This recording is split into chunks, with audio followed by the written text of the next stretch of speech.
महाराष्ट्र राज्याच्या पर्यावरण व वातावरणीय बदल तसेच पशुसंवर्धन मंत्री नामदार पंकजाताई मुंडे आज सकाळी प्रयागराज मधील महाकुंभ मेळ्यात पोहोचल्या।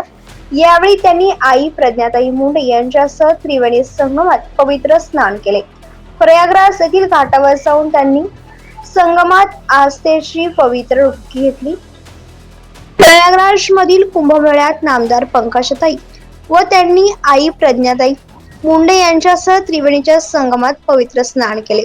तसेच त्यांनी यावेळी त्रिवेणी संगम येथे आरती आणि प्रार्थना देखील केली।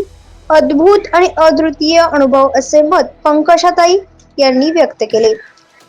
यावेळी माध्यमांशी बोलताना नामदार पंकजाताई म्हणाल्या, महाकुंभ मेळ्यातील पवित्र स्नानाचा आणि इथल्या वातावरणाचा अद्भुत आणि अद्वितीय असा अनुभव मला आला।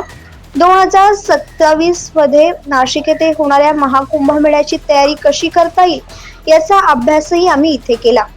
एवढी प्रचंड गर्दी असूनही प्रयागराज मधील महाकुंभ मेळ्याची व्यवस्था अतिशय चोख आणि नियोजनबद्ध आहे। त्याबद्दल मुख्यमंत्री योगी आदित्यनाथ व त्यांच्या टीमचे त्यांनी मनापासून कौतुक केले। खरंच मन भारावून गेले। हा महाकुंभ यशस्वी करण्यासाठी चतुर्श्रेणी कर्मचाऱ्यांपासून ते कॅबिनेट मंत्र्यांपर्यंत सर्वजण खूप परिश्रम घेत आहेत। याबद्दल त्यांचे कौतुक करावे तेवढे कमीच आहे, अशा शब्दात त्यांनी आपल्या भावना व्यक्त केल्या। यावेळी त्यांनी उत्तर प्रदेशच्या पर्यावरण विभागाच्या अधिकाऱ्यांशी केली चर्चा। अतुल्य महाराष्ट्र न्यूज नेटवर्कला सबस्क्राईब करा आणि बेल आयकॉन प्रेस करा।